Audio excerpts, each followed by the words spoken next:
Hare Krishna. We are now commencing chapter 17, Shraddhatraya Vivaha Yoga, the divisions of faith. Our obeisance to the temple deities, Sri Sri Radha Govinda ISKCON Mangaluru. And we start always with our pranams to Srila Prabhupada, our Guru. Nama Om Vishnu Padaya, Krishna Preshtaya Bhutale, Srimati Bhakti Vedanta Swami Niti Namine, Namaste Saraswati Deve Gauravani Pracharine, Nirvishesha Shunyavadi Paschatyadi Satarine. Jai Shri Krishna Chaitanya Prabhu Nityananda, Shri Advaita Gadadara, Shri Vasadi Gaura Bhakta Vrinda. Hare Krishna, Krishna Krishna, Hare Hare, Hare Rama, Rama Rama, Hare Hare. This was yesterday's topic. Yesterday we had the demonic and the divine qualities, correct? So we saw what they were.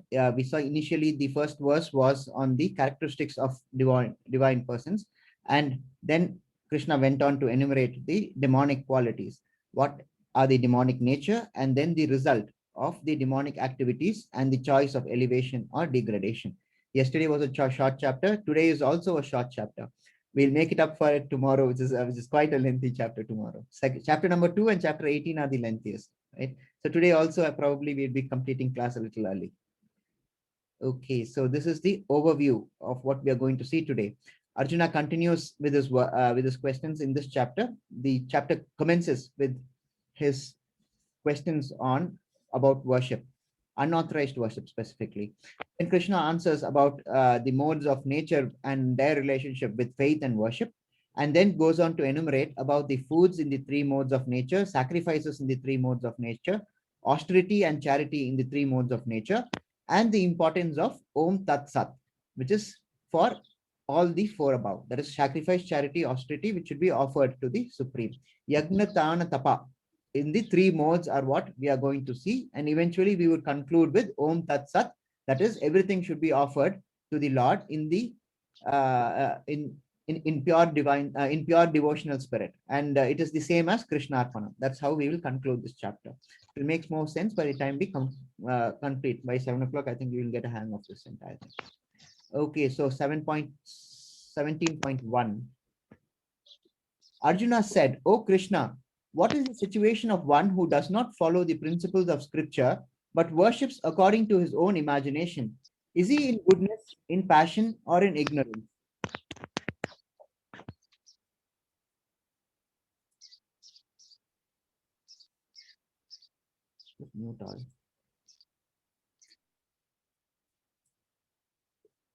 Arjuna is asking questions again here, isn't he? But remember, this is a conversation, right? And hence, it is a continuation of the previous chapter.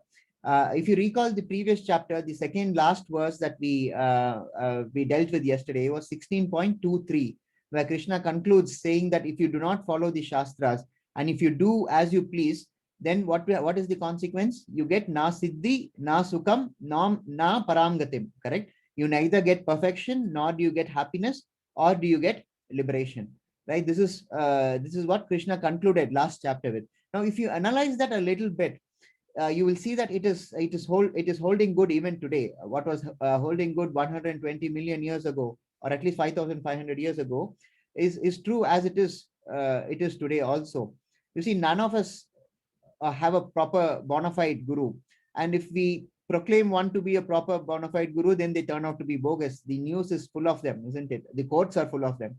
Simply wear a dress and appear as a guru. No pramana, no parampara, no training, no qualification. Nothing is there. I have given the ability to unmute. Doesn't mean that we have to unmute, right? So I'm going to inform and disable unmuting.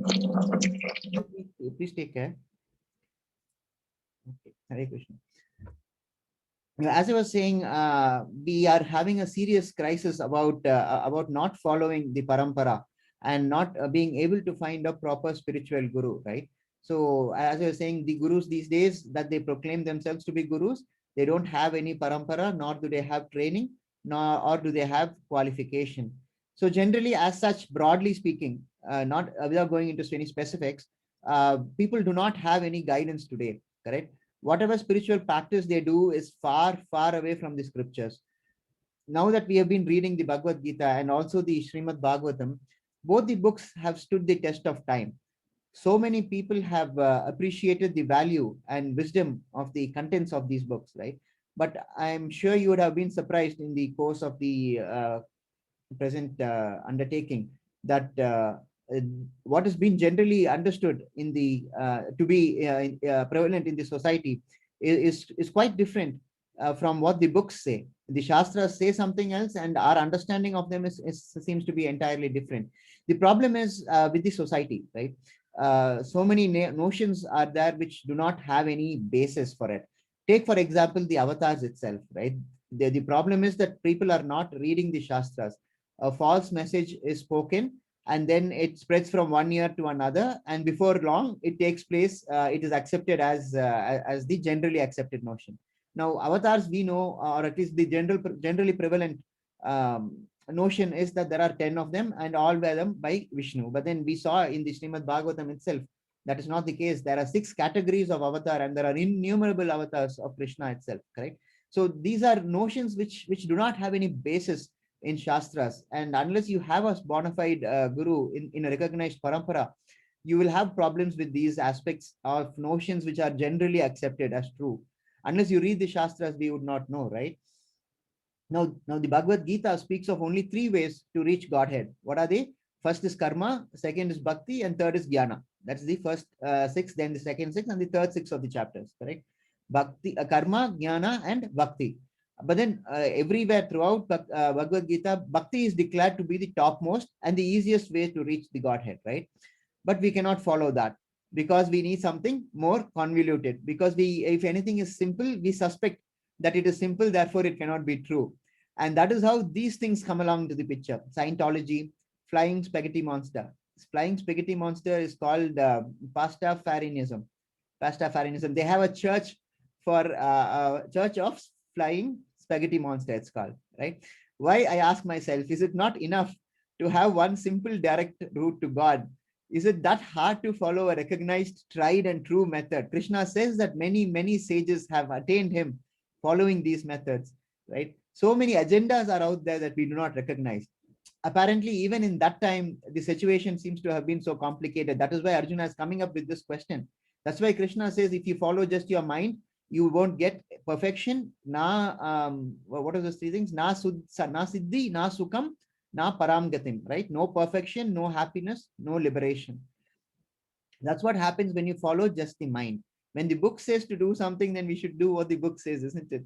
It's in black and white, so we shouldn't be wavering on that. And all these do not have any basis in any basis or pramanas in any of the shastras. These are just conjectures of the mind, right? So we just want to make things more complicated. We can't accept something which is very small. All that God says is surrender to me, render devotional service, and I'll take care of everything, right? But then that we somehow find very difficult to do. So Arjuna's question here is, what happens to one who does not follow the principle of scriptures but worships according to his own imagination? The own imagination is what is given here as 2 examples, which is Scientology and flying spaghetti monster. Now Arjuna wants to know if such practices is sattvic, rajasic, or tamasic. Now let's see what Krishna is responding to this. Krishna is saying, "O son of Bharata, according to one's existence under the various modes of nature, one evolves a particular kind of faith. The living being is said to be of a particular faith according to the modes he has acquired." This is 17.3. So this is Krishna's reply. Introduction was, as it were, to the next part of the chapter. Now Krishna says that according to the material modes of nature, one's faith can be of 3 kinds. So Krishna says here very clearly that the dominant mode of nature in a person will lead that person to a particular kind of faith, right? If you recall in the previous chapters, we have seen that there is always competition between the modes for supremacy, and there will usually be this one mode of material nature which usually wins. That is the dominant mode of material nature insofar as that person is concerned. Now, it is not like the material modes of nature take turns, like, oh, for this activity, it is for Sattva's turn, Sattvic person, Sattvik's turn, therefore Rajasic and Tamasic take a back seat and permit Sattvic to turn. No, it's not like that. all the three of them compete. It's a proper competition. You will hear all three voices at one go when you're undertaking an endeavor, right? So all the three want to control that person for any given activity. Slowly, as you observe that person, you can make out the pattern that emerges from the history of that person.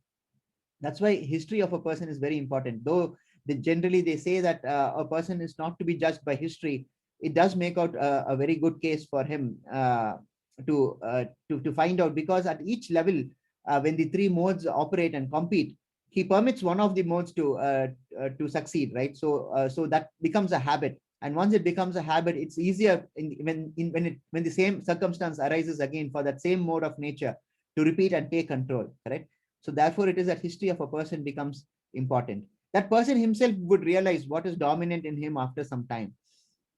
But though that material mode of nature is inherently dominant, we have to understand this. A person, by his efforts, can choose to suppress it, and therein free will and willpower become important. See, it's not conclusive on the point. If for example, if tamasic is a dominant trait in a person, that person, by his exercise of free will and willpower, can suppress it and choose to act in a sattvic manner, right? So if you are, for example, impelled to sleep in on a working day, but you fight that feeling and get up and do your work, then you have imposed your will over your tamasic impulse. Your immediate impulse was to sleep in, right? But then you have managed to overcome it. For example, attending this class every day would be a struggle to wake up so early and to join the class at 6, but then you have been doing it for the past 18 days. So therefore, it has now inculcated into a habit. Now all you have to do is continue it for the forthcoming days also, right? So you have to consciously choose, exercise your free will, and dominate the three material modes of nature in order to circumvent or supersede what their initial impulses. On the flip side, if you it is you who consciously chosen which mode to adapt, right? So it is possible that you can also be tamasic, though initially you would be sattvic in the first place. So that is also possible. See, but the point is this: it is possible to control the senses, but it requires some amount of effort and willpower from our side, conscious willpower and free will, exercise of both of those elements to supersede what is our initial impulse. Krishna is saying in this verse that one would be attracted to that particular mode of faith as per his existence under the three modes of material nature. But this is not final, right? As you will see in the forthcoming verses, this initial verse is not final, because Krishna says that it is possible to overcome these three modes of nature. Right? Now let us proceed to the next verse, 17.4. यजन्ते सात्विका देवान् यक्ष रक्षांसि राजसः प्रेतान् भूता गणांश्चान्ये यजन्ते तामसा जनाः. Men in the mode of goodness worship the demigods, those in the mode of passion worship the demons, and those in the mode of ignorance worship ghosts and spirits. Many of us are more God fearing, right? We fear God. Why should we fear God? Should we not be God loving? That is what bhakti preaches, isn't it? God loves you. Why do you fear him? Fear has no place before God. You remember the 26 features of godly men endowed with divine nature we studied yesterday? 16.1, right? What was the first feature there? Fearlessness, right? Where there is fear, there cannot be prema, love, right? And where there is no prema, there cannot be any Krishna prema. So no liberation.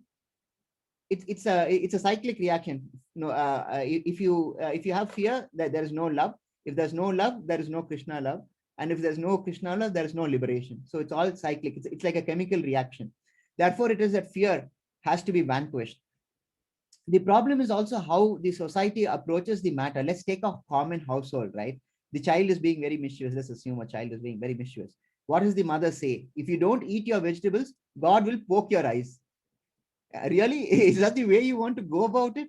Then another famous saying that is, right? There's a spirit atop every drumstick tree.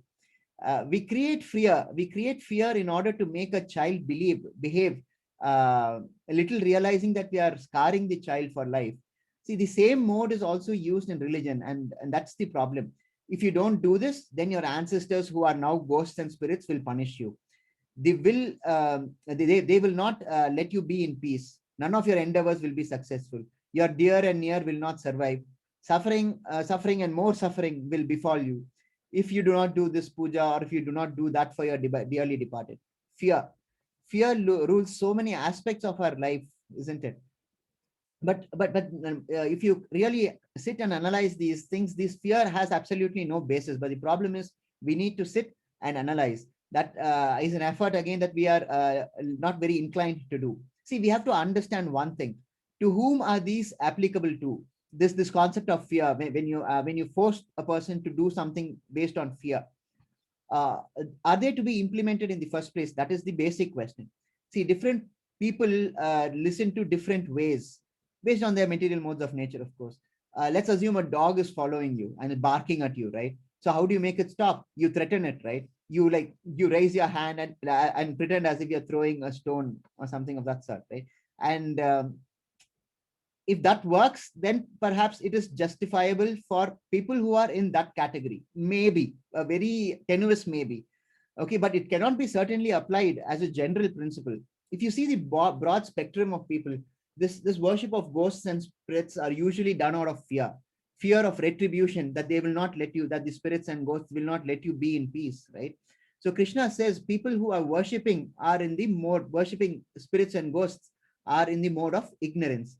So does it mean that we should stop doing our shraddha for a dearly departed? No, of course not, because they are authenticated under the shastras. There are specific shastras which deal with performance of shraddhas, right? Of shraddhas, sorry, not shraddha, shraddhas, right? Of course.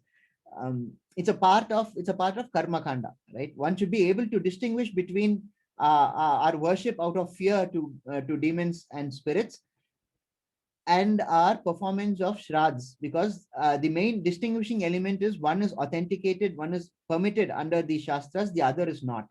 In fact, the you can easily make out, supposing you make a prayer to a ghost or a spirit saying that I'm praying to you for a particular reason, supposing you want a particular result out of that prayer, that is not virtuous. Okay, so that has to be avoided. That is what Krishna is saying here. Those who are in the mode of ignorance worship ghosts and spirits. Now, why would you worship ghosts and spirits? Because you want something out of them. Therefore it is that you should not, Krishna says, worship ghosts and spirits. And if you do, then you are in the mode of ignorance. It's as simple as that, right? Now then Krishna further elaborates on those in passion, and says that those who worship demons and those in the mode of goodness worship demigods. Now there are people, let's examine this a little more, who worship demons, right? There are people who even today worship Ravana. They think that he is a great person who was unfairly killed by Rama. He was a great devotee of Shiva, is the prevalent misconception, right? You remember that story where he actually lifts up Kailasha hill itself, and then Shiva had to put him into place, and that is the person who they say is a very great person, and they still worship him. But nevertheless, he is a demon, right? And the first category is demigods. That is quite prevalent today. Our day-to-day necessities, we barter with them. God, I will break 2 coconuts if I pass this examination. Trading with God. What, he's a shopkeeper for you? This is what we've come to, right? No devotion, no bhakti. But as we see, Bhagavad Gita says bhakti is the most important. But then there are others who go out to God as a duty, even to demigods as a duty, as an expression of their submission to the feeling of performing their duty. They recognize the position of the demigods. They recognize that they have been authorized by Krishna to perform administrative tasks, and therefore going to these demigods out of a feeling of duty is in a higher platform, perhaps the highest platform, below bhakti, of course. And it is better that we worship demigods in out of this platform of duty, right? But then we have to recognize this aspect. Krishna says, as expressed in the Bhagavad Gita, that bhakti is the highest. Krishna loves you, right? And all you have to do is to reciprocate. Love Krishna, 2 simple words. But to do that, our hearts have to be pure. So the predominant aspect is that we have to be pure. And how are we to be pure? The Bhagavad Gita lists out the entire chapters 1 to 16. If you take up so many things, and chapter 18 also, which is the culmination, is like the summation of all the previous chapters. So it also mentions how to be pure, right? Right. So let's proceed to the next one. It is 17. Okay, these are the different forms. This is demigod worship and this is demon worship. 17.5 and 6. Those who undergo severe austerities and penances not recommended in the scriptures, performing them out of pride, egotism, lust, and attachment, who are impelled by passion and who torture their bodily organs as well as the super soul dwelling within, are to be known as demons. Very important sloka. Krishna says this body is provided by him, correct? I mean, throughout the Bhagavad Gita, that's what he is saying. He is everything. He is the cause of everything, right? So Krishna says, I have given you this body. Please don't torture it by doing austerities and penances which are not recommended in the scriptures. If you're doing them, then clearly it means that you're doing them out of pride, egotism, lust, and attachment. Those are the words used here: pride, egotism, lust, and attachment. Why else would we be doing this but for reasons of pride, ego, lust, and attachment? Ravana, as I mentioned shortly before, wanted to lift the entire Kailasha hill, and he was put in place by the toe of Shiva, right? And this is penance in severe penance, which is not authorized in the scriptures. What are these two yogis doing? This one and this one. I mean, to learn this amount of penance and then to employ it in such a manner is disgraceful. It's real, truly not meant the purpose for which it is to be employed for, right? Is this going to lead back to Godhead? Is the question that we must ask ourselves. This is not the way to get anywhere, right? Much less the way to Godhead. Okay, and the next slide is about food. Okay, so this is food in the mode of goodness increases the duration of life, purifies one's existence, and gives strength, health, happiness, and satisfaction. Such nourishing foods are sweet, juicy, fattening, and palatable. Foods that are too bitter, too sour, salty, pungent, dry, and hot are like people in the modes of passion. Such foods cause pain, distress, and disease. Food cooked more than 3 hours before being eaten, which is tasteless, stale, putrid, decomposed, and unclean, is food liked by people in the mode of ignorance. Why is my chat flashing? Oh, Hare Krishna Mataji. Yes, Mataji. I'll pause here for a moment. Let's deal with food from the beginning. Ratna Gosain Mataji is here for a short presentation. I'll make you co-host in a moment, Mataji. Please hold on. Can you please raise your hand? Or I can find you, no problem. Yeah, got you. I made you co-host, Mataji. Ratna Gosain Mataji is a teacher, and she has something to tell us today. Please go ahead, Mataji. You're on. I'm aware, Mataji. Please go on. You can unmute yourself.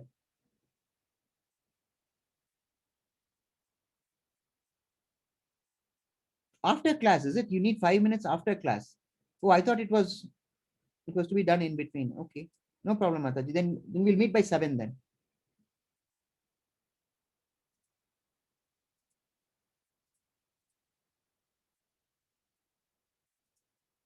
Hare Krishna. Just give me one moment. Let me just get this sorted.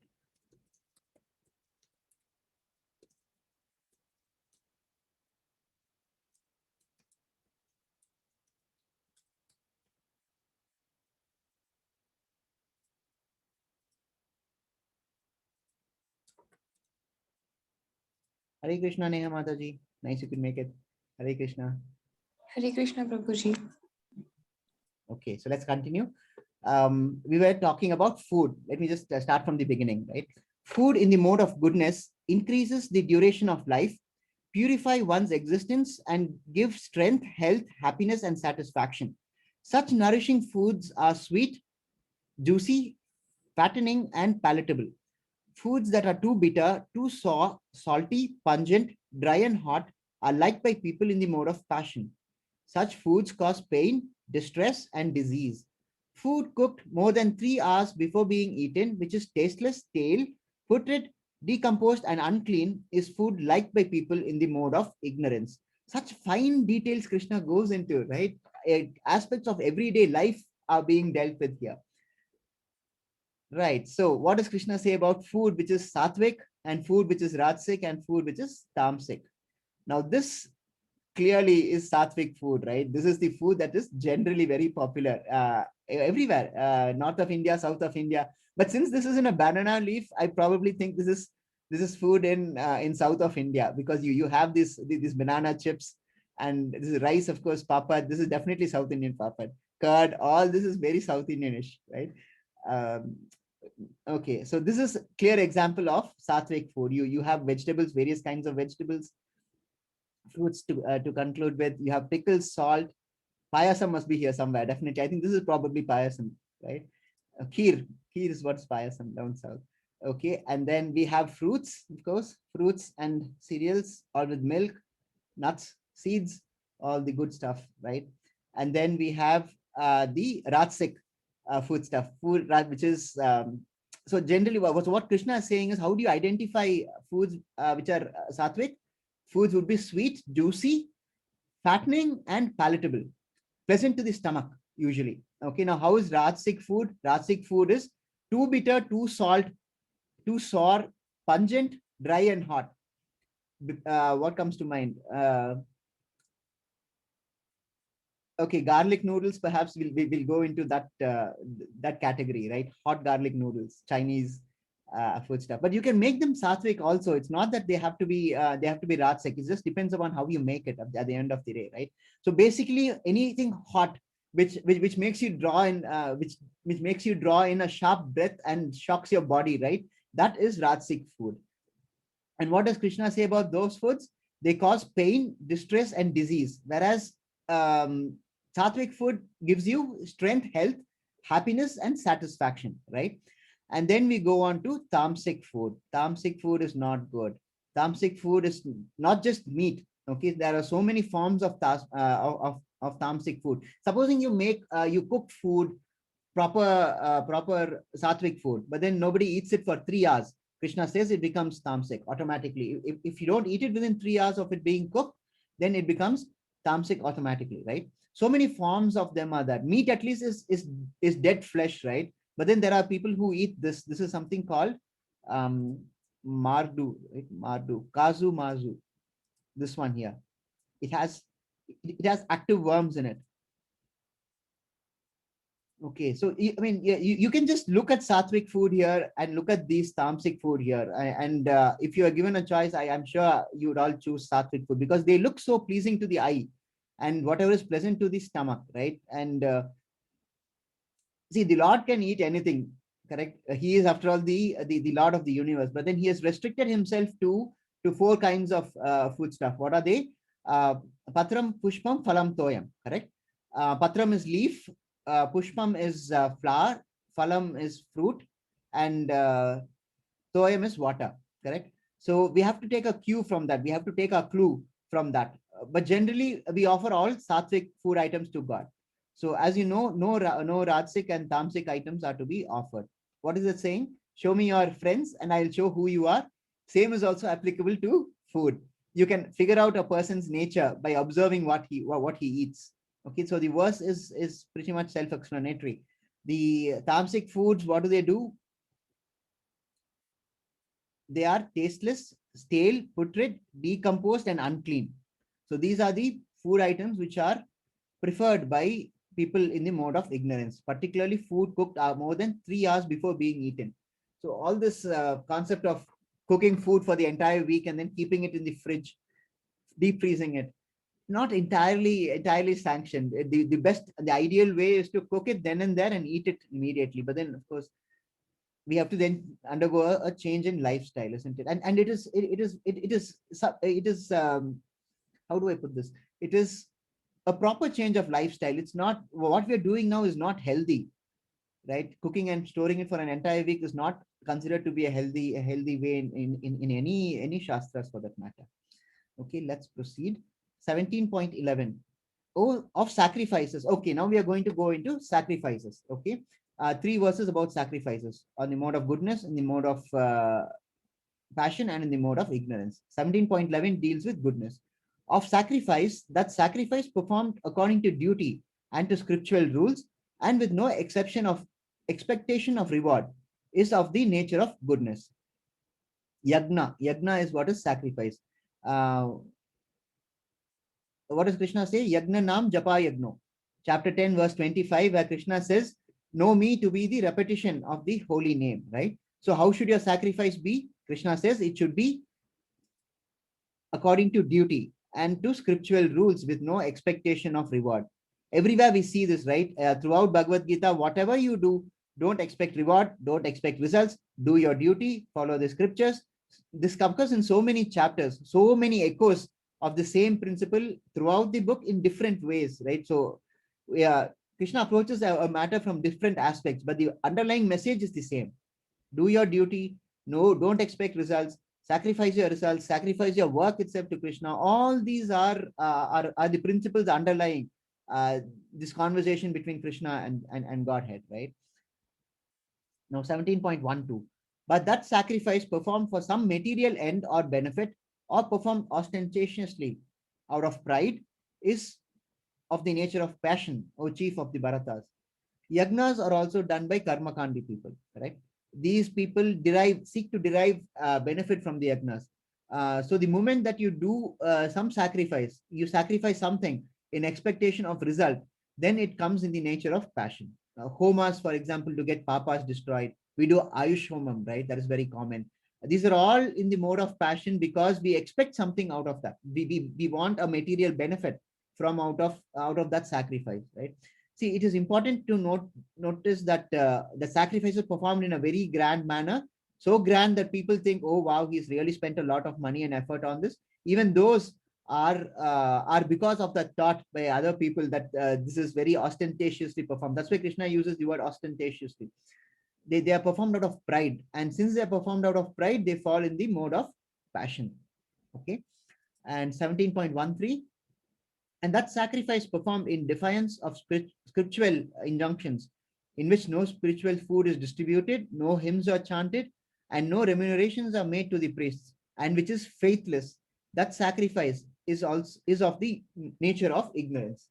It's a very clear self-explanatory verse. If the scriptures say do this, then we don't do it. But we defy the scriptural injunctions and we do something which is forbidden, then it is considered to be in the mode of ignorance.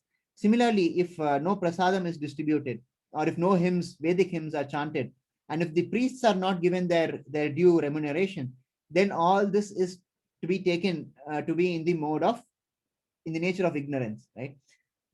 However, the most important thing in this entire three words is which is faithless. That is the most important. All sacrifices have to be made with faith. Even a sattvic sacrifice, if it's made without faith, then it comes and falls into this category. The example here is of Bhasmasura, right? He took advantages of Shiva's easy pleasing way. Okay, so his penance was he was about to cut off his head because Shiva was not appearing before him in spite of his penances, and so he takes a knife to his neck and he was about to cut off when Shiva appears and says, all right, I'm happy with your penance. What do you want? So he asks Shiva, I want the blessing that if I touch someone's head, they should immediately turn to ash. Now then Shiva says, Tatastu, take it, right? I grant you that blessing. And we all know what happened, right? He went after Shiva's head, and then Vishnu had to interfere and put an end to Bhasmasura, Mohini avatar, I think. So is Bhasmasura's penance born out of Sattvic, or is it Rajasic or Tamasic? Clearly Tamasic, right? So that settles this mode of sacrifice. So we've seen about sacrifice and what are the three modes, how you do sacrifice. How do you sacrifice? Now 17.4. Devadvija Guru Prajna Pujanam Saucham Arjavam Brahmacharyam Ahimsa Cha Shariram Tapa Uchyate. The austerity of the body contains, sorry Mataji, please go ahead. Okay, please sorry. go no. Sorry, no, please go ahead. The austerity of the body consists in this worship of the Supreme Lord, the Brahmanas, the spiritual master, and the spirituals like the mother and the father. Cleanliness, simplicity, celibacy, and non-violence are also the austerities of the body. So from sacrifices, now we have proceeded to austerities. Now we are going to deal with austerities and the application of the material modes of nature as to austerities, right? So, but before going there, we have to understand that austerities is of three types. Okay, one is body, one is mind, and the other is austerities of the word, speech. Okay, now this verse deals with austerity of the body. Okay, we have to uh, to pay our respects through our body by worshipping Krishna, the Brahmanas, the spiritual master, and the parents. Okay, and then we have to keep our body clean. And after all, it is the best instrument that you'll ever have. Body is the best instrument that you'll ever have, right? What is that verse? Shariram Kaludharma Sadhanam, right? It is the instrument which helps you do good things. So therefore, we have to take care of the body. You have to keep your body clean and simplicity. That is simple living and high thinking. Uncomplicate. Life is truly simple. If you sit and analyze it, life is really simple. You don't have to. It's not very complicated at all. Celibacy, control your sex life. Remember the second of the Grimm principles, relationship within marriage. That should take care of celibacy and non-violence, ahimsa parama dharma. Right, all these are austerities of the body: cleanliness, simplicity, celibacy, and non-violence. And how do you do this? How do you express this? You bow before your superiors, right? This is called the Dandavat Pranam, the Shashtanga Namaskaram. Okay, you place your entire body on the floor and pay our respects to our to whom all? To the Supreme God, to the Brahmanas, to spiritual master and superiors like our parents. Okay, 17.15. अनुद्वेगकरं वाक्यं सत्यं प्रियहितं च यत् स्वाध्यायाभ्यसनं चैव वाङ्मयं तप उच्यते. Austerity of speech. Sorry, Mataji, carry on. Okay, you can say No, it please out. carry on. Please carry on. No, just carry on. Austerity of speech consists in speaking truthfully and beneficially and in avoiding speech that offends. One should always recite the Vedas regularly. Yeah, this is a self-explanatory sloka. Good life lesson too. Speech is something we use to convey our thoughts, right? Speech is the index of also thoughts, not just the eyes. I'm sure every mother would have told her child, if you cannot say something positive about a person, keep your mouth firmly shut. Okay, truth is emphasized here along with speech that is beneficial. Beneficial not just for us, but for all, right? And how is that done? It is done by reciting Vedas regularly. Important thing is we have to avoid all speech that offends. Avoiding speech that offends, that's a very important part of this. 17.16. And serenity, simplicity, gravity, self-control, and purity of thought are the austerities of the mind. Now, in this verse, we are going to deal with the austerities of the mind. Simplicity is found in both austerities in the mind and in the austerities in the body, right? So keep your mind serene and always understand the gravity of the circumstances around you. Guard against the instances where the mind starts to imagine impure things and bring it back to purity. These are things which are austerities for the mind. We have to keep a close watch on the mind to ensure we do these austerities. See, the moment you notice your mind starting to wander to unwanted aspects, slap it and bring it back to purity. It is possible to be done. It's like daydreaming when you're working on an important work. But then your mind says, I'll just take a short break, and it starts wandering, right? You will notice this. You know that your mind is wandering. You will be aware that your mind is wandering. At that time, all you have to do is bring it back to the work at hand. Keep doing this and the mind will eventually give up, and it will be more focused on the work. But it requires, as I keep mentioning, conscious effort from our end. Why is this important? You remember what we studied about the person who is not a Sitadir Muni? Second chapter end, towards the end. How is he misled? The person who is not a Sitadir Muni. First, the mind starts to contemplate. The first step of the mind is also to think, contemplate about that the other thing which it's not supposed to do, right? Then from that contemplation, attachment develops. Then from that attachment, lust ensues, and so on, correct? So when is it easy to bring the mind back? It's not easy to bring the mind back when attachment develops into lust. So it's not easy to bring the mind back when lust is there, or it's not easy to develop to bring the mind back when it has gone into attachment, but it is easy to bring the mind back when it is starting to contemplate. So if you're able to intercede at that point of time itself and bring your mind back to the task at hand, then you will not have any problems with the austerities of the mind. Okay, so that takes care of austerities. Now we go to, there's one more श्रद्धया on this. परया तपतं तपस्तत्त्रिविधं नरे अफलकाङ्क्षिभिर्युक्ते सात्विकं परिचक्षते. The threefold austerity practiced by men whose aim is not to benefit themselves materially but to please the Supreme is of the nature of goodness.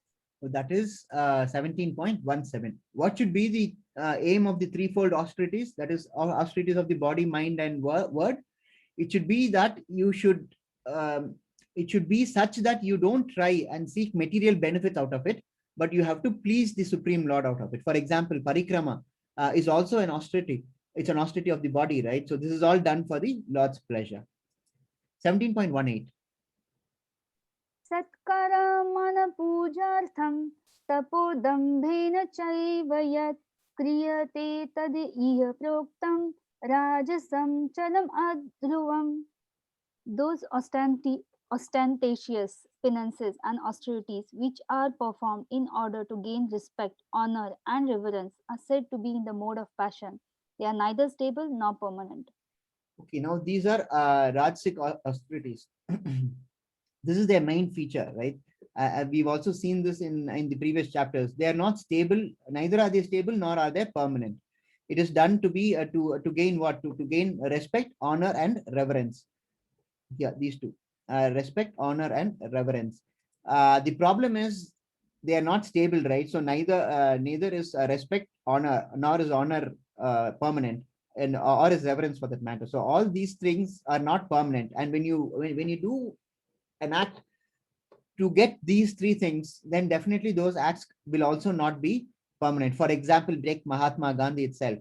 He is widely respected, but then people are still finding fault with him, right? So these three things, respect, honor, and reverence, are all transitory, and any austerity, any penance which is done towards that end would also be impermanent. Okay. 17.19. मूढग्राहेणात्मनो यत् पीडया क्रियते तप परस्योत्साधनार्थं वा तत्तामसम् उदाहृतम्. And those penances and austerities which are performed foolishly by means of obstinate self-torture or to destroy or to injure others are said to be in the mode of ignorance. We've seen this in the previous verse, 5 and 6, just now. 17.5 and 17.6. Any austerity which is performed by self-torture is tamasic, right? Sometimes there are certain penances or things which, if you do it, they say it will destroy your enemy. That will also fall in this category, because a penance or an austerity is not meant to destroy or injure anyone. What is the only object we saw in the previous verse? The only object of all this is to please the Supreme God. So all this to harm another person, to destroy another person, to injure another person, all this is not even considered to be penances. 17.20.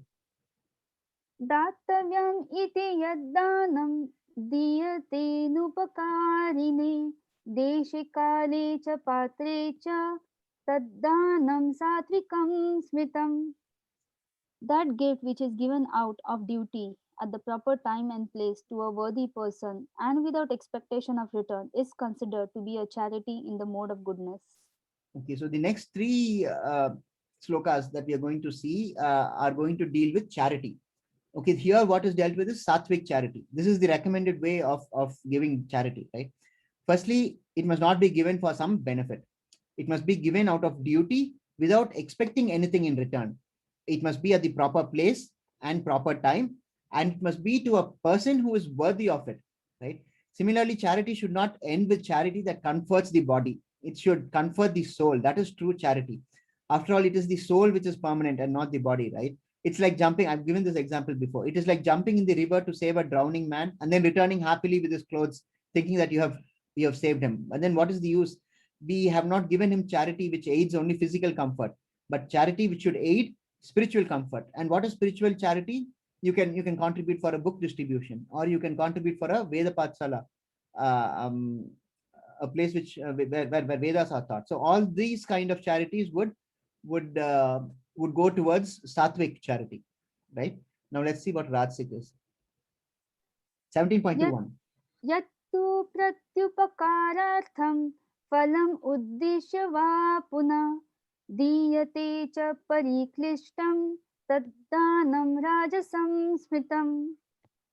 But charity performed with the expectation of some return or with the desire for fruitive results or in a grudging mood is said to be in the charity in the mode of passion. Let's take this picture itself on the slide very clearly. This you have seen happen so many times in the pandemic itself. This person here, he clearly expects adulation, right, in return of his act of charity. Imagine the plight of these four. So embarrassed they would feel to receive the charity, but what to do? They don't have any other means, so therefore they have to receive it. When we do any charitable act, we should not expect anything in return. What is this expecting anything in return? That's this person who is receiving charity is also not in a position to give anything in return. So where is this expectation coming from? It comes from this fact that I am doing this charitable act so that I get punya. That is also there, isn't it? Whenever we do any charity, we expect punya out of it. We will earn punya out of it. Even that will make that act of charity into one which is rajasic in nature. So it comes from the fact that I'm doing this charitable act so that I can get punya. If you do any charitable act with that intention of getting punyam, then it is converted to rajasic charity. Okay. 17.22. अदेशकाले यद्दानम् अपात्रेभ्यश्च दीयते असत्कृतम् अवज्ञातं तत्तामसम् उदारितम्. And charity performed at an improper place and time and given to unworthy persons without respect and with contempt is charity in the mode of ignorance. Clearly, tamasic charity, right? This picture was a very apt picture. This person wants money to get high because he wants to buy weed. Imagine that. So you go give him money. What is that sort of charity? It is a charity which falls in tamasic nature, right? Why? Because he's an unworthy person, correct? So what does Krishna say in this verse? Improper place and time. Any charity which is given at an improper place, at an improper time, to unworthy persons, all these fall in the category of tamasic charity. And also charity which is given without respect and with contempt is also tamasic. Merely because a person is receiving charity from another, it does not mean that person should lose his self-respect, correct? So that's what this verse reinforces, that if you give it without respect or with contempt, then that charity becomes a charity in the mode of ignorance, right? So this concludes a part of the chapter, nearly almost there. So a quick recap. What does Arjuna do in the first verse? Arjuna starts the chapter with the question, and the rest is an explanation of that question, right? Krishna explains faith and how faith can be divided into the material modes of nature. Sattvic people worship demigods, Rajasic people worship demons, and Tamasic people worship ghosts and spirits. Then we saw about food, which is also divided into three. Food that is juicy, fattening, and palatable is sattvic. It increases duration of life and purity. Food which is too bitter, sour, or salty are all rajasic. They cause pain, distress, and disease. Importantly, any food that is cooked more than 3 hours before being eaten, or which is tasteless, stale, decomposed, or unclear is tamasic, right? And what is sacrifice? Sacrifice was also, everything was divided into three because the modes of nature is three in three kinds, right? So food, what are the faith, food, sacrifice, austerities. So these four aspects and charity. So all total 5 of them were dealt with. What did we see in sacrifice? Sattvic sacrifice is one that is done, which is duly authorized by the scriptures. Importantly, it is done with no expectation of reward. And then what is Rajasic? Rajasic is sacrifice which is performed for some material benefit, which is out of pride. And tamasic sacrifices are those performed in which no prasadam is distributed, priests are not paid, no hymns are chanted. It is faithless and it is in defiance of spiritual injunctions. Then we saw about austerities, 3 types: body, mind, and speech. Body is to bow before the Supreme Lord, spiritual master, parents, and it's also to maintain cleanliness, simplicity, celibacy, and non-violence. If done to gain respect, honor, and reverence, then it is rajasic, and that is not stable or permanent. And then we saw tamasic, tamasic austerity, which is done to harm others. Self-torture comes in this in this variety. Okay, then we saw about charity, and charity which is given at the proper place, proper time to the proper worthy person is sattvic, and rajasic charity is one which is given when you expect something in return, even if it is punya, then it is rajasic in nature. Then tamasic charity is one which is given to those who are undeserving of it, and which is given without respect and which is given in contempt. So 5 headings we saw in this chapter. What are those? Faith, food, sacrifice, austerities, and charity. So these are the 5 elements that Krishna explains in response to Arjuna's question in the first verse. Okay, and how does Krishna conclude the chapter? It is in 17.23 and a few verses thereafter. This is important. Please pay attention. From the beginning of creation, the 3 syllables Om Tat Sat have been used to indicate the supreme absolute truth, Brahman. They were uttered by Brahmanas while chanting Vedic hymns and during sacrifices for the satisfaction of the supreme. We have to understand one common feature in this chapter, right? All that is done, be it charity, austerities, sacrifice, all fall within one of the 3 modes of material nature, correct? Therefore, they are all corrupted. Now we are offering this to the Lord, right? So therefore, since we are offering it to the Lord and it is corrupted by nature because of the 3 material modes, then it has to be purified before it is being offered to the Supreme Personality of Godhead, and that is done by these 3 words, right? Om Tat Sat. Any jnana, any yagya, dana, tapa, which is done is to be completed by these 3 words. Om Tat Sat. This is the equivalent of saying Krishnarpanam. Okay. Basically, it means, oh Lord, this is done for your satisfaction. Kindly accept this. Now, let's just quickly see what is Om, what is Tat, and what is Sat. Okay. This verse explains why Om is used. 17.24. Thus, the transcendentalists undertake sacrifices, charities, and penances, beginning always with Om to attain the supreme. Om means Vishnu. It is placed at the beginning of Vedic hymns to indicate the supreme goal. It is to attain the supreme, basically, right? So as we have already seen, Krishna says that he is Om. So that is the first word which is uttered. And then what is the next word? 17.25. Excuse me. One should perform sacrifice, penance, and charity with the word Tat. The purpose of such transcendental activities is to get free from material entanglement. So Tat is the word that ensures freedom from material entanglement.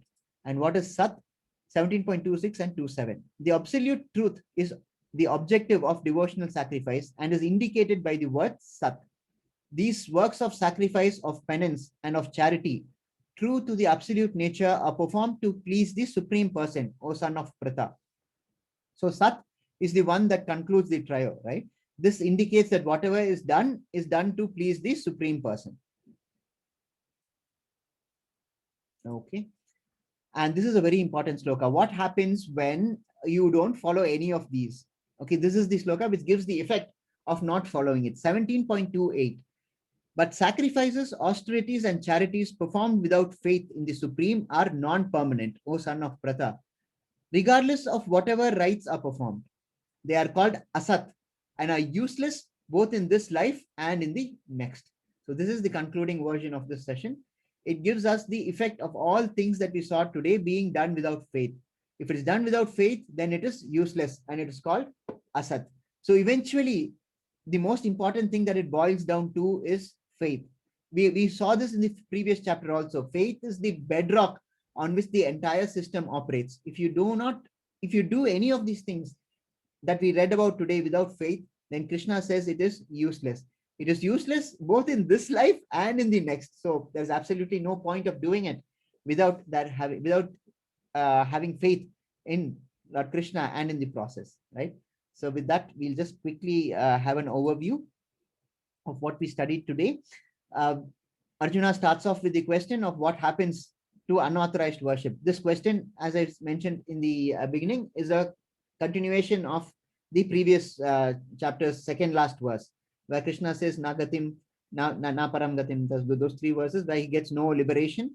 It's in continuation of that. So Arjuna wants more clarity on what happens if you're engaged in unauthorized worship. So Krishna divides faith into three kinds. He answers about faith in the three modes of nature, then food in the three modes of nature. We saw sacrifices, austerities, charity, all in the three modes of nature. And then we concluded with the meaning of Om Tat Sat. Okay, and that a sacrifice, all what we have seen should be offered to the Supreme with this three words, right? And then with that, we conclude today's chapter. Let's conclude with our Guru Pranam as we usually do. Om Ajnana Timirandasya Jnananjana Salatya Chakshurvan Militam Yena Tasmaya Shri Guruve Namaha. Shri Vaishnava Pranam. Vancha Kalpatarubhyascha Kripa Sindhuvayevacha Patitanam Pabanebhyo Vaishnavebhyo Namo Namaha. We have a few more minutes, but we also have Ratna Goswami Mataji here. My battery is running low. Just give me a moment. Okay, there you go. Neha Mataji, is Ratna Goswami Mataji here? Not yet. Not Not yet? no. Okay, then we can do the polls then. Let's conclude Yeah. the polls and then we can get back. This was actually yesterday's poll. Somehow I forgot to share this.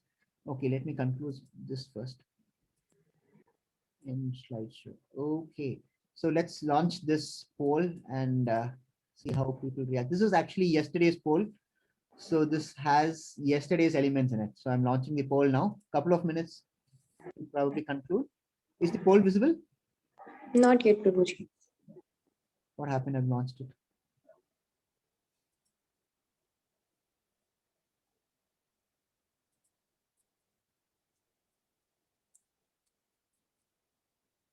Okay, I'm not able to launch it. Why? What happened? Okay, failed to launch. I'll try it again. Yep, we are on. First question is verse 16.19 says that demonic people are cast away into the ocean of material existence. Where is this ocean of material existence? Is it Bhuloka, Brahmaloka, Patal Loka, or Goloka? Okay, that's the first question.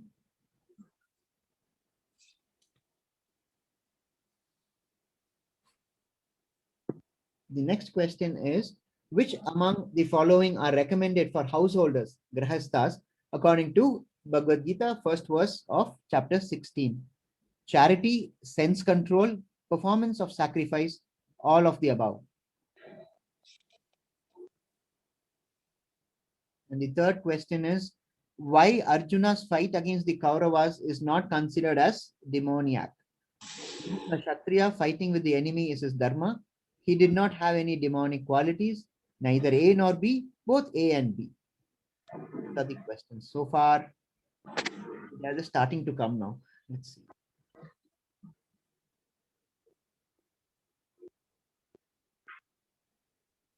40% of the class has voted. 50, well, that's fast. 52. Easy questions today, except for one perhaps. The third one may be a little, might require a little thought. The other two are all straightforward. All these I mentioned in class. First and second I mentioned in class. Perhaps third question, you might have to think about it a little. 67% have voted.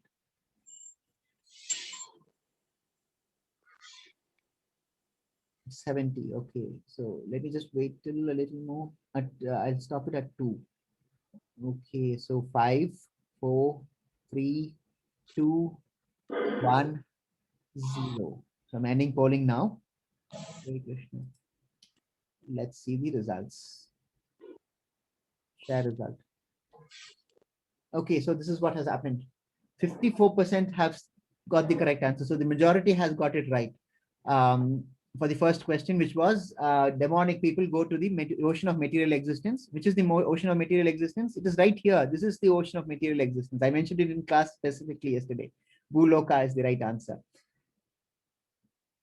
Okay, and the second question was, what among the following are recommended for householders according to the first verse of the chapter 16th chapter? All of the above is right. 74% have got it right. Okay, probably the others just saw the first option and then clicked it, right? Okay, so third question. Okay, third question is, why Arjuna's fight against the Kauravas is not considered as demoniac? Being a Kshatriya, fighting with the enemy is his dharma. That was not the right answer. You have got the right answer. Yeah, the majority have got it right. 56%, both A and B. That's the right answer. Please read the options. Perhaps if you read the options fully, then you will realize that There are other options which will apply more. It's not that option A and B are wrong, but then there's a better option which is both A and B, correct? So this is for yesterday. Let's do today's also. Ratna Mataji is not here yet. Neha Mataji, please keep an eye out. Please let me know. Yes, Prabhuji. I'll. Let's deal with today's poll also. Okay. Chapter 17's poll. Just 2 questions for chapter 17. Launch poll. Is it visible? Yes, Prabhuji.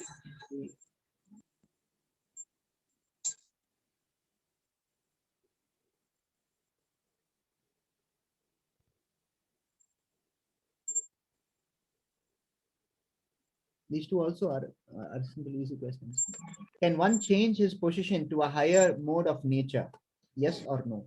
And second is every living being, if every living being is a part and parcel of God, then why is he influenced by the modes of material nature? Options are because he feels comfortable in that situation, because only the modes of material nature are accessible to him, because he forgets his relationship with the Lord. By doing so, he acts practically.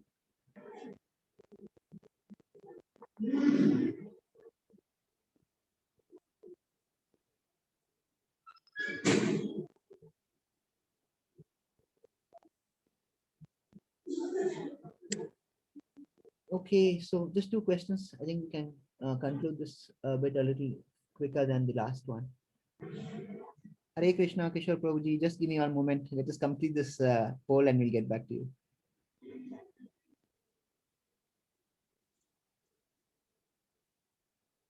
%. Okay, so shall I conclude the poll now? Yeah, no further polls are incoming. So 5, 4, 3, 2, 1, 0. End polling. Okay, share results. Like, can one change his position to a higher mode of nature? Predominantly 95% have got it right. Excellent.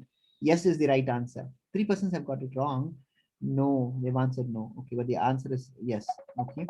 Then if every living being is the part and parcel of the Lord, then why is he influenced by the modes of material nature?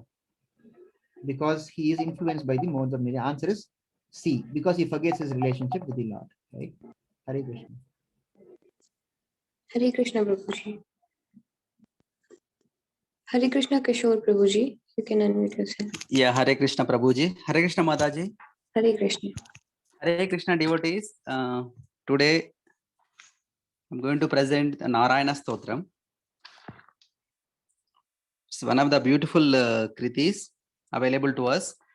The brief meaning of it goes like this. Krishna, Narayana, you are embodiment of joy. You protects the helpless devotees. Shines like a brilliant sun, and you are the Lakshmi's consort, and you annihilated Rakshasas. You are the pure sentience which enlivens prana through Mahatattva, and venerated by great sages like Shanaka and Shuka. You are the creator of space and time in various yugas, and also you are the conscious that pervades all beings. You are the root cause of daily dissolution, and also you are the cause of dissolution of entire universe, and also you remains as a witness even after the ultimate dissolution. Gopala, you live in mind of awareness and bestow blemishless joy that leads to liberation. You reside in the mind of Lakshmi and showers infinite bliss. You destroy the desire for wealth of others. And you are the you have the color of deep blue lotus. That your alluring form is a refuge for heartbroken. So this is the brief meaning of this stotram. Please enjoy this stotram. Is one of the beautiful kritis composed by Advait Dasa. Hare Krishna.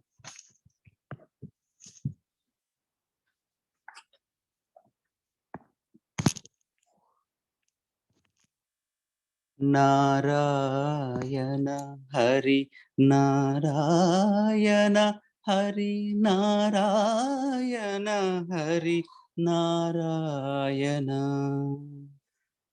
Ananda Rupa Hari Narayana Dina Bhakta తా సదా పాహి మధుసూదన భాను ప్రశోభ సమదామోదర దానవోన్మూల జాలవర కమలేశ్వర నారాయణ హరి నారాయణ హరి నారాయణ హరి నారాయణ సనకాదిశుక వంద్య అమలోజ్వల సాంద్రతత్వ మహత్తత్వ ప్రాణోజ్వల మమ కాలయుగ కల్ప సమయోజ్వల జన్య గణభూత బోధాత్మ సకలోజ్వల నారాయణ హరి నారాయణ హరి నారాయణ హరి నారాయణ దైనందిన ప్రళయద్భరణోన్ముఖ భగ్న కల్పాంత ప్రళయాది విశ్వోన్ముఖ కనకాండలయ హేతు ప్రళయోన్ముఖ శూన్య దివ్యాంత ప్రళయేక సాక్షిముఖ నారాయణ హరి నారాయణ హరి నారాయణ హరి నారాయణ అనవైద్య సుఖదాన గోపాలక ధన్య మన శాంతి ప్రదవర శుద్ధాత్మక అనన్యానంద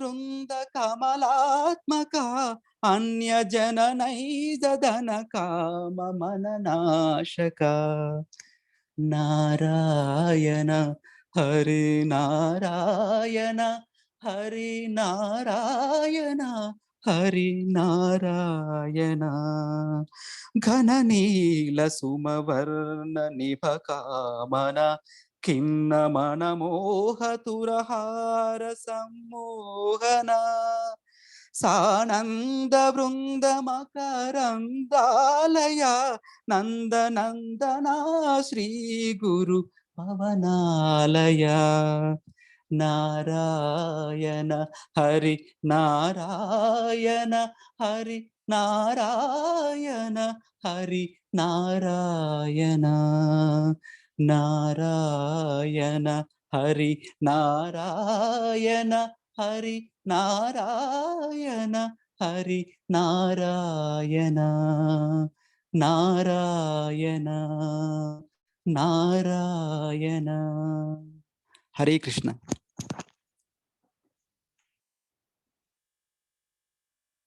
Hare Krishna, Prabhuji. Thank you. As usual. Hare present. Krishna. Thank you, Prabhuji. Ratna Gosain Mataji, Thank you so Hare much. Krishna. I'll make you co-host, Mataji, just a moment. Done. Hare Krishna.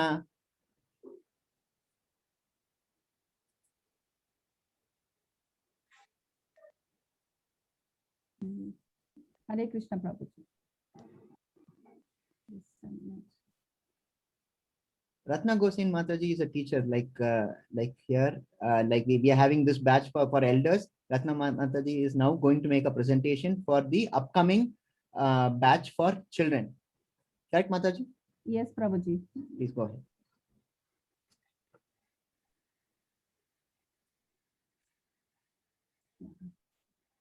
I will take only few minutes, Prabhuji.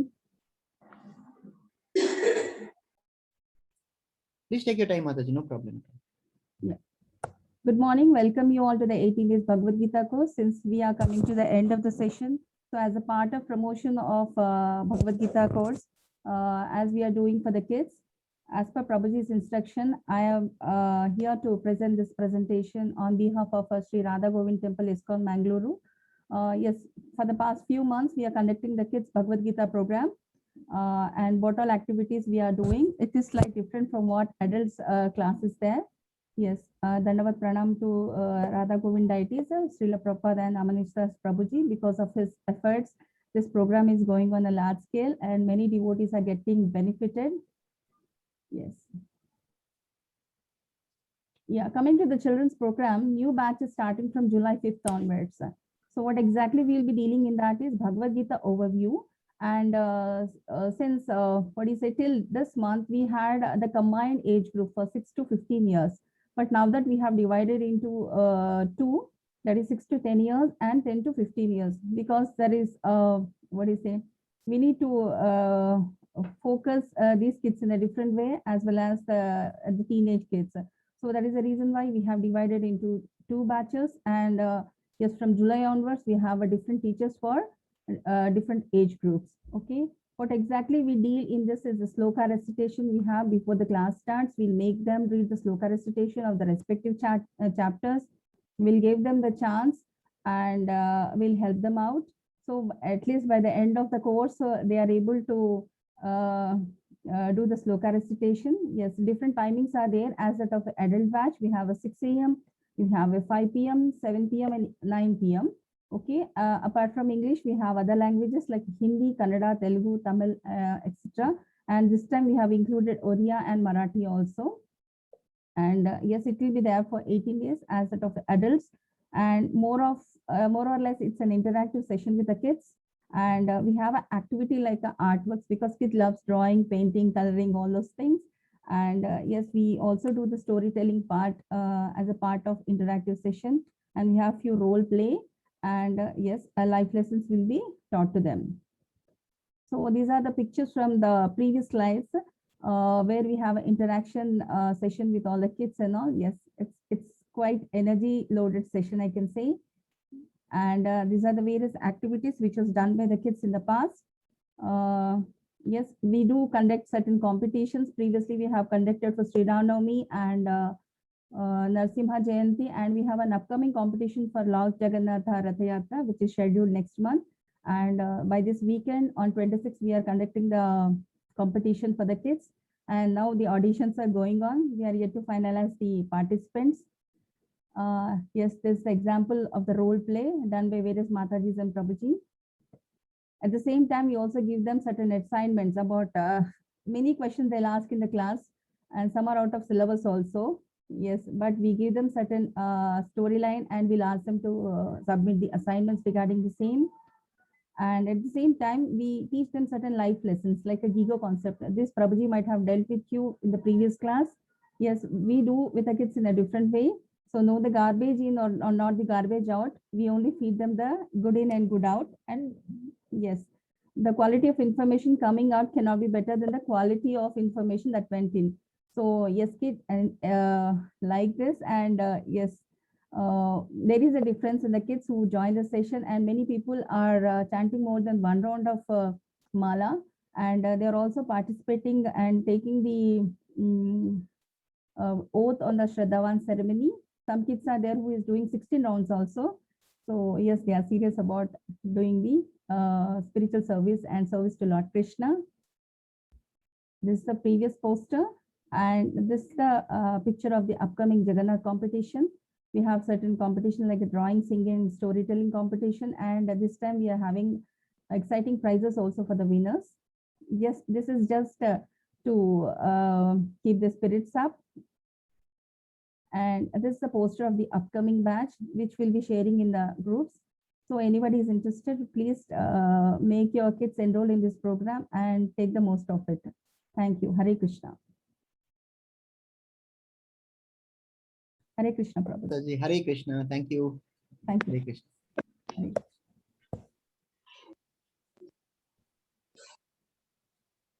Question and answer session, right? Okay. So Neha Mataji, Yes, Prabhuji. breakout rooms? Yeah, sure, Prabhuji. Okay, okay, wonderful. So we'll both field questions. So it'll be easier for the devotees to ask more questions in less time. Okay, so I'm creating 2 rooms. You'll all be assigned automatically to the rooms. In case you want to change also, just use your breakout rooms option in the Zoom, and you can shift rooms also. Hare Krishna. 29 participants per room. All right, wonderful. Done. It'll take a couple of minutes.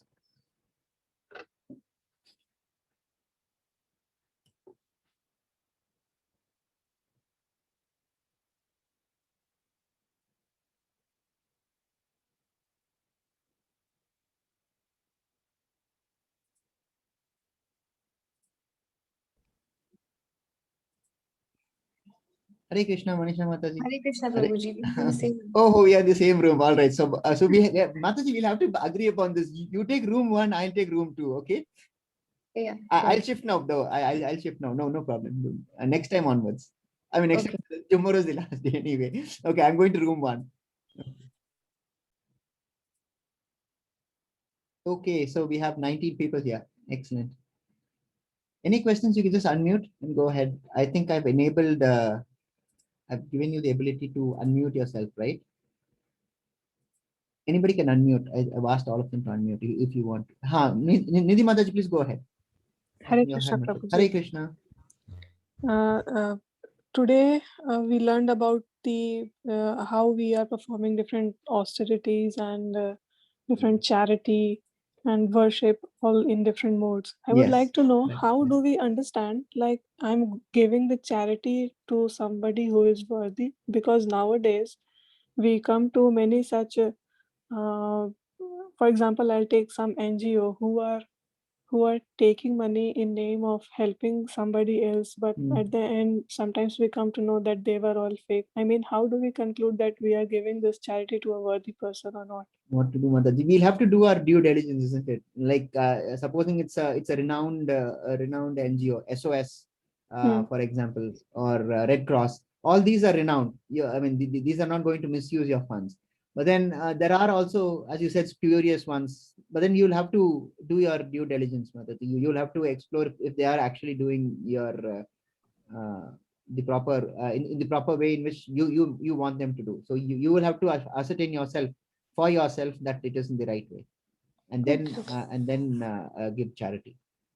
Because as you rightly pointed out, Bhagavad Gita says it should be to worthy persons, correct? So you have to come to the conclusion that he is a worthy person. He or it's an association or a person, whatever it is, that they are worthy for your charity. So that is a burden of that you have to discharge. You have to come to Yeah. a conclusion, right? Okay. Okay. Hare Krishna. Hare Krishna. Hare Krishna. Hare Krishna, Mataji. Now this Dr. Ratna Who is speaking? I'm Mataji, sorry, I didn't. I'm not able to see who is speaking. Rajani Shetty. Rajni Shetty Mataji. Why is your not mentioned here? Okay, anyway, please go ahead, Mataji. Please go ahead. Acha, Dr. Ratna just now gave about the kids classes. Yes. Is that a small clip available so that we can forward it to people? Certainly, instead I of can get it just- from her. I can get it from Yeah. her. Because just a simple what you say that paper type thing, no, that will not, but her talking that this is available, they will be teaching. Okay, so you this and that. want this recording, is it? Then I Yeah, have to small edit it. recording from where she started talking till the end, so that can be given, sent to people, then they will understand more better instead of just forwarding that paper clipping. Okay, Mataji. I'll do one thing. Then I'll have to sit and edit this because it's recorded here. So I'll do one thing. I'll cut out that portion alone, apart from what I have. Yeah, I'll request Neha Mataji to post it on the group. So Yeah, eventually you'll get it I'm on the not group. there in the group, in How your can that group. be? No, there are 2 groups, right? For me, Ram 1 and Ram 2. No, I have been suddenly, I mean, Rashmi Mataji had put in her, I was in her group. Oh, So I she see. had Okay. she had put all this, these are the different classes timing for English. So Mm. I'm joining, and I mean, whenever I get the time, I come here and listen to the this Okay. class. So how would I get it to you, Mataji? In Rashmi's group, can you put, because Oh, but this I'm is not in Rashmi available to Mataji's everybody. group, no. You can put because everybody will use this for forwarding it to the other people, because we want There more are kids. complications involved, Mataji. Then I have to get permission from NND Prabhuji and all that. For you, I can I can send it to you in person. But Can I then for give you others, the number then? you can do that. Just post it to me in a personal message, Mataji. In the chat. Personal. Yeah. Okay, in the okay, chat. chale. Thank you. Okay. Thank you. Hare Krishna. Sripad Prabhuji, please go ahead. Hare Krishna, Prabhuji. Hare Krishna. Am I audible? to Yes, finally. Very good to hear you again. Yeah, I changed the settings of Zoom yesterday. Okay. Yeah. This today's chapter, that is 17th, Adhyay 17th, is excellent if it is delivered in the temple or ashrams. The audience who listens to this gets spiritually elevated. that is fine. But we must remember that this is told on the battlefield to Arjuna, and the purpose of motivating him not to quit the war, how it is fulfilled. This question you ask quite often, how is this relevant for the battlefield, isn't it? Yeah. And my answer has been consistent. My answer is he's not talking only to Arjuna, he's also talking to us. It is a message for generations to come, isn't it? So everything is covered together, Prabhuji. For a general person, this is excellent. This is a nice teaching. But the purpose of telling Bhagavad Gita was to inspire Arjuna to fight the war. So how the purpose is? If the previous chapter, Yeah. you saw how Arjuna, how Krishna concluded the previous chapter, right? What did Krishna say in the previous chapter? You get no liberation, he says, right? If you don't do things as per scriptures. So he's prompting Arjuna to do things as per scripture. And what do the scriptures say? The scripture says you have to do your dharma. What is Arjuna's dharma? Arjuna's dharma is to fight. Yeah, so therefore, Krishna is saying in the previous chapter that you have to fight, do your dharma, follow the scriptures.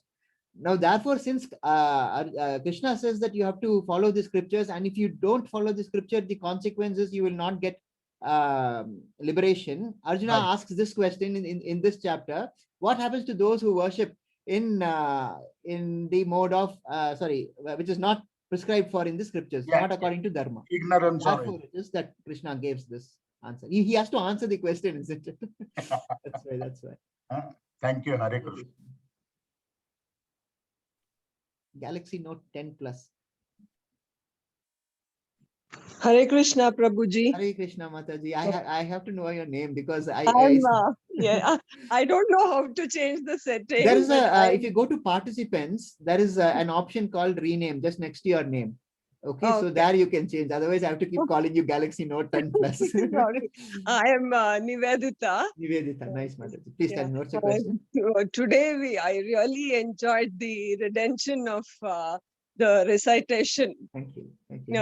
Is there a way that we can learn to chant Bhagavad Gita? Is there a link or something so that we can? Yes, Mataji. We have a link. We have an entire class for the chanting for teaching people how to chant. So I'll request Neha Mataji to send you to post that link also. Okay. Just give me one moment. You, Let me just note it down. 1 second. Not this. I have to note it down. So there were two requests. One was for the class. Video of Ratna Goswami Mataji. Okay. The other one was yours, which to link to the sloka. Okay.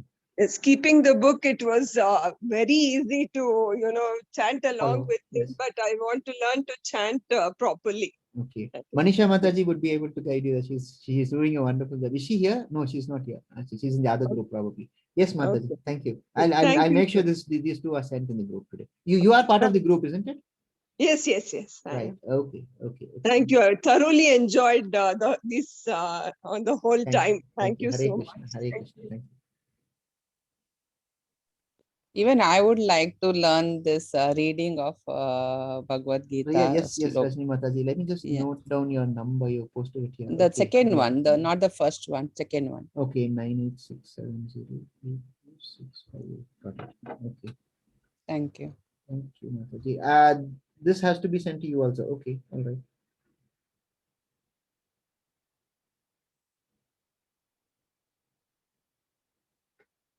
Any other questions?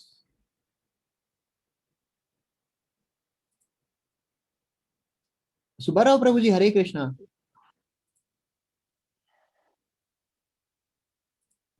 May I ask? Yes, Mata. Oh, Jyoti Mataji, please go ahead. Yes, very, very beautiful. I mean, as always, the way you are explaining it's so simple and very candid. So I really feeling enlightened with that.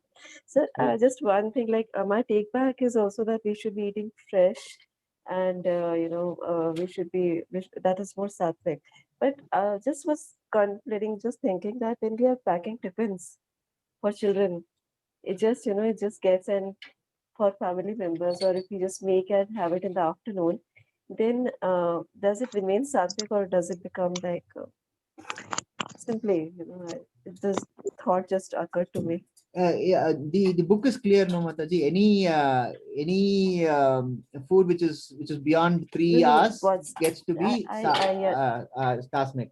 Sorry, no, that I tamasic. get, but what I'm saying is that these days, like if you're sending children out for educating, or if even if people are going outside on journeys or something, or yeah, so how is it practically possible to It is difficult. these That's why I days said because of it is. lockdown? I'm doing. I mean, I'm Yeah. at home and I'm Yeah. making it fresh. But then if my husband is going and I'm cooking, then obviously he's gonna have it after 3. The problem is our lifestyle, hours. Mataji. See, when Bhagavad Gita was spoken of, we did not have these problems, correct? There was Yes. Gurukul for students, so fresh food is always Yes. available, and True. Grahasthas always used to come back for food at home. Therefore, we have now a change of lifestyle, and that change of lifestyle is not a good change. Food does not stop from becoming tamasic just because of our lifestyle, right? So what we are eating then, if it's more than 3 hours, is definitely tamasic.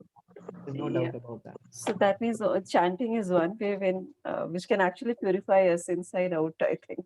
Yes, chanting is the easiest way. It's the It is easiest way. Yes. Yes, right. Thank you so much. Hare Thank Krishna, you so Mataji. much. Hare Hare Krishna. Nivedita Mataji, you just have to stay in the present group where you are. It will automatically be renamed as advanced group after the completion of the 18 days course. After Okay. tomorrow, you just have to stay back and it will be automatically renamed as advanced group. And Okay. whoever wants to continue can just stay in the group. All you have to do is stay in the group. You don't have to do anything from your end. We will do the rest. Okay. Okay. Thank you so Okay, Hare Krishna. And advanced classes are usually once a week on Saturdays or Sundays, subject to your convenience. Okay. Anytime. Okay. Thank you so much. Hare Krishna, Hare Krishna. Hare Krishna, Prabhuji. Nidhi Hare this Krishna, side. Nidhi Mataji. On that, I have one question. In advanced class, will you be continue teaching us? Oh, Supreme Court is reopening on 28th. So after this, I don't know. I'm not sure how my schedule is. I'll have to look at my calendar. But probably I might not. And advanced class, I'm definitely not. I mean, I'm not qualified. I feel I'm not qualified to even address you on you No, good people on Prabhuji. all this. But No, sir, you're advanced very good, people, sir. advanced, they are much better teachers than I am. I'm just doing my limited knowledge. I'm just sharing. That is all. I think we are very happy with how you are teaching You're us. very kind, Mataji. Haribol. Thank you so much. Hare Krishna. Hare Krishna. Hare Yes, Sripad Krishna. Prabhuji. Hare Krishna. Yeah, Hare Krishna. There is one group of devotees in Pune. I am a member of it, Mhm. and it's named as Sri Krishna Leela Kendra. Okay.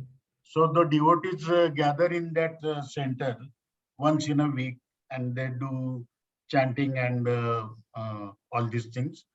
So I received a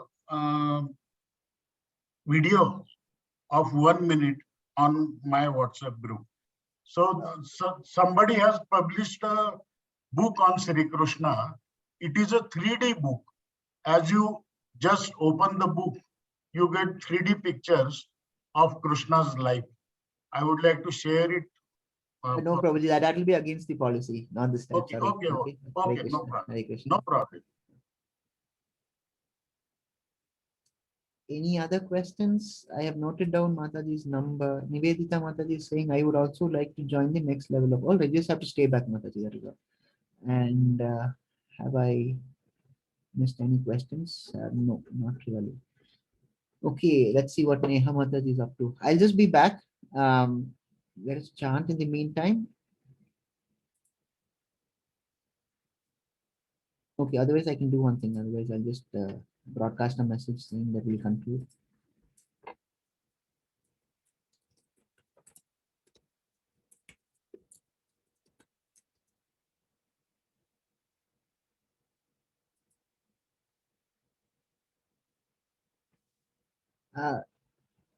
We are going to miss this. Vedanti Mataji, please don't worry, because all you have to do is just keep continuing the group, because this now that this habit of waking up early has been inculcated, right? Oh wow, that's really nice. Very nice message, Mataji. We are going to miss these classes and your teachings. Tomorrow is going to be a tough day as we approach the end of this course and journey with you. Thank you for on day. enlightening teachings. Thank you, Mataji. Very humbled by your very touching message. Thank you so much. Hare Krishna, Hari Bol. But please continue. Just stay. See, the problem is we have to stay in touch with the spiritual aspects. Unless you are in the group Sadhu Sangha, it's called.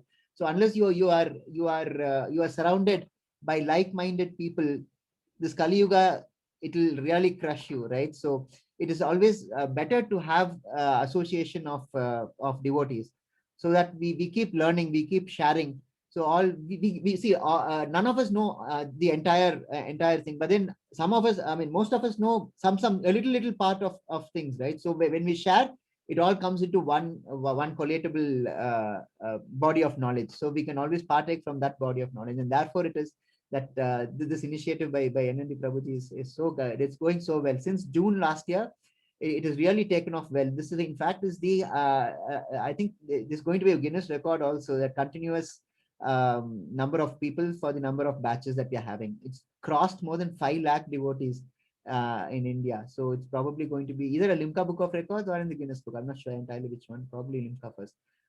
So let's hopefully soon more devotees will join and we can share the message with them too. Okay, Hare Krishna. Let us close the rooms and merge the people together. Okay, 60 seconds.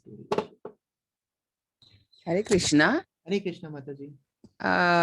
Actually, ISKCON is doing so much.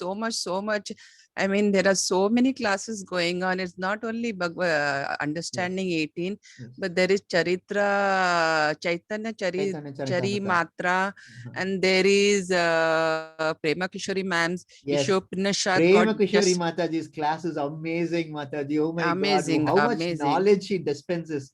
Mataji, we'll Yes, have to yes. close in 30 seconds. You can continue with that. But please Yeah, carry yeah. on. So Please that carry on. is also another thing. So we are associated in this group, meaning so many groups that we are gaining knowledge like anything. And because of all this, now I'm going to Ved-based, opening the so many books and trying to read them. And Chaitanya Mahaprabhu's is wonderful, just wonderful. So, and now we are a nectar of instruction from Prema Kishori ma'am. So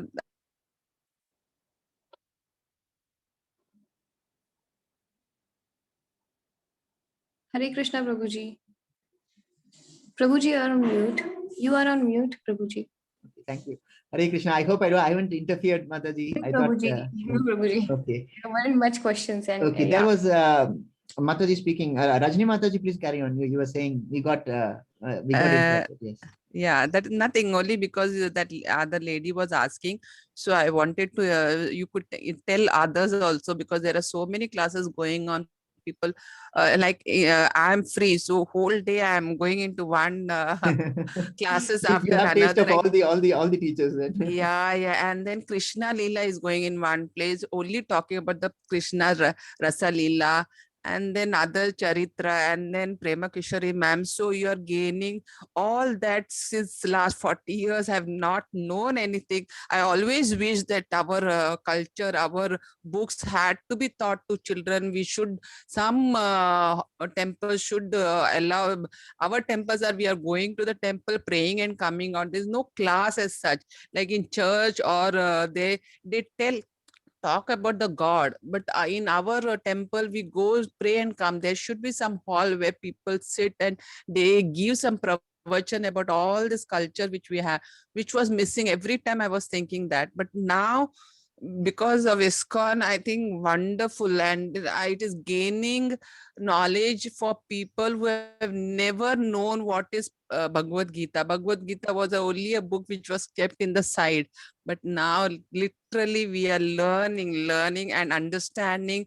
And I don't know why this thing has been hidden from all of us, because Bhagavad Gita is a main book, and its preaching is the main one.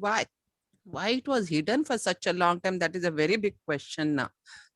Hare It was not Krishna. hidden. We didn't just allot time. We didn't realize the value of it, probably. And thanks to, as Nivedita Mataji points out in the chat, thanks to lockdown, because of which we have adequate time to now allot to all this. So one good development, probably because of the lockdown. No, because Krishna himself is telling in many different ways that I am the Lord and all the others are not the Lord God and they are all demigods. And we have been never ever, I don't think so there is any Krishna temple anywhere. It's mostly all this Shankar's temple, Ganpati's temple and Devi's temple. So since last so many thousands and thousands of years have passed. So that is something I was thinking. Anyway, thank you so much. Hare Mataji. Krishna. Hare Krishna. If there are no other questions, we can conclude. Neha Mataji, there was something Yes, I wanted Prabhuji. to mention. Ratna Mataji had come and made a presentation today, correct? So Rajni Mataji was requesting that we should circulate that video on the group, and I've gotten her number, so I'll send it to her personally. Just can you just confirm with the Devika Mataji? I will have to edit that portion of it. I'll have to cut from where Ratna Mataji starts to where she ends, and then make it into a video and then send it to you. Can you just coordinate with Devika Mataji and ask her if it is okay to send it on the groups? Because without Sure, that, Prabhuji. without her leave, then it wouldn't be proper for us. I will do that. Okay, that is one. Another thing was the link to the Sloka groups have to be shared, Mataji, today in both the groups. We have the Sloka group, right? Yes, Prabhuji. That has to be shared because a few devotees wanted to learn to chant. Sure, I think Prabhuji. Manisha Mataji has inspired them. Is she still here? Manisha Mataji is here. He's there with us. Manisha And Mataji, so can you please even unmute? Yes, can you please Sorry. unmute? I've asked for Chaitanya. unmute. I've asked for unmute. Hare Krishna Mataji. Yeah, so Chaitanya Charnamarit also, if you can send the link. So because I do not know where the classes are happening. Who is speaking now? I'm sorry. Jyoti is Jyoti Mataji. Okay, all right. So that's at 3 p.m., isn't it? Chaitanya Charitamrita is NND Prabhuji's class. Oh, Correct, that Neha class. Okay, the same class. No, Okay. I'm not sure. I was asking Because Neha I Mataji. thought that is Bhagavatam class. So Bhagavatam was shifted to Krishna book. okay. So Yes. this is Mataji Krishna. is now Chaitanya Charitamrita book being read. I'm not very sure. I I'm also not only sure. knew Prabhuji that it's Krishna book. Okay. So we'll just find that out, and if it is there, we will post that also on the group. Yeah, I'll be so grateful. Thank Hare you so Krishna, much. Hare Hare Krishna. Hare Krishna Prabhu. Sorry. Hare Krishna, Manisha Mataji. There are a few devotees who wanted to, who are inspired by your rendition. Can you please explain a little bit of how you learned? I actually got connected with ISKCON. I didn't really get connected with ISKCON, but I got introduced to Bhagavad Gita. It has been my dream to study Gita since my childhood, but unfortunately never got an opportunity. I moved to Indonesia just 3 years back, and I met a person who was equally interested. We bought books in Bali and we started reading. And suddenly we got introduced to another group of people in Singapore who, one of them is a Prabhuji who works for ISKCON Singapore. Okay. And he said, okay, I will conduct a classes free of charge and I will teach you Gita since you are so keen. And that's how I picked up. It was only last year, January, Prabhu, that I made efforts every day morning at 5 o'clock. I wake up 5 to 6 o'clock, me and my daughter, who is 8 years old.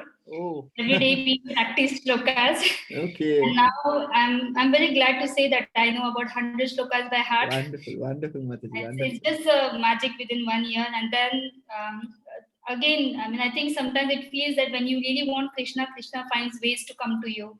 And I don't know how somehow somebody just forwarded this ISKCON Mangalore chart to me, which was the first class conducted by Namanishta Prabhu. And I was like, okay, wow, okay, let's do it.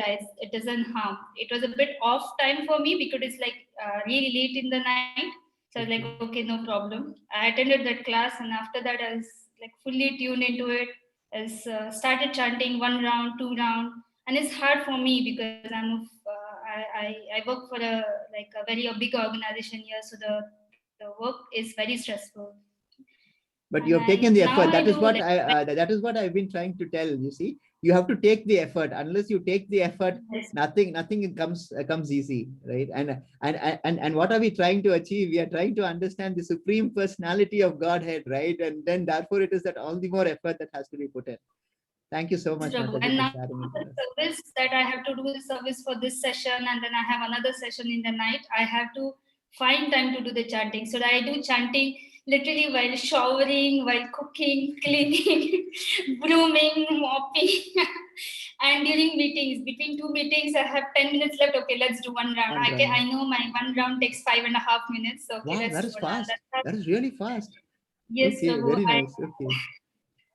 Okay, Mataji. The Neha Mataji also does 16 rounds. It's really amazing. Yeah, you people are Yes, inspiration, I tell you. Inspiration, believe me. Every day 16 is quite a good commitment. But Mataji does 16 to 30 rounds, she just told Yes, some weekends are my 30 rounds, Prabhu. 30, sometimes even 60 rounds. So phenomenal. anytime I have free and I feel that okay, I have to watch a movie. Okay, forget the movie, 2.5 hours chant. That sort of a approach, it has to be developed, isn't it? That spiritual approach to it, 2.5 hours. Let us not waste on a movie. Let's chant. That's truly Satvik Mataji. What can I say? You're all inspirations. Thank you so much. Nice of you to share it with us. Hare Krishna. Hare Krishna. If there are no other questions, we can conclude today. Okay, so how do we conclude? All of you are unmute. Yes, Tomorrow is Prabhuji. the final chapter, the concluding chapter. Not the final chapter. I never use the word final because there is always more from where this comes from, right? So tomorrow is the concluding chapter, chapter 18, lengthy chapter also. So I'm sure Neha Mataji will be joining us in time tomorrow. Sure, Prabhuji, sure. I'm so sorry. No, it's all right. It's all right. It happens, Mataji. Don't worry about it. So let's conclude. Bhagavad Gita ki Jai. Jai. Srila Prabhupada ki Jai. Hare Krishna. Hare Hare Krishna. Krishna. Hare Krishna. Hare Krishna.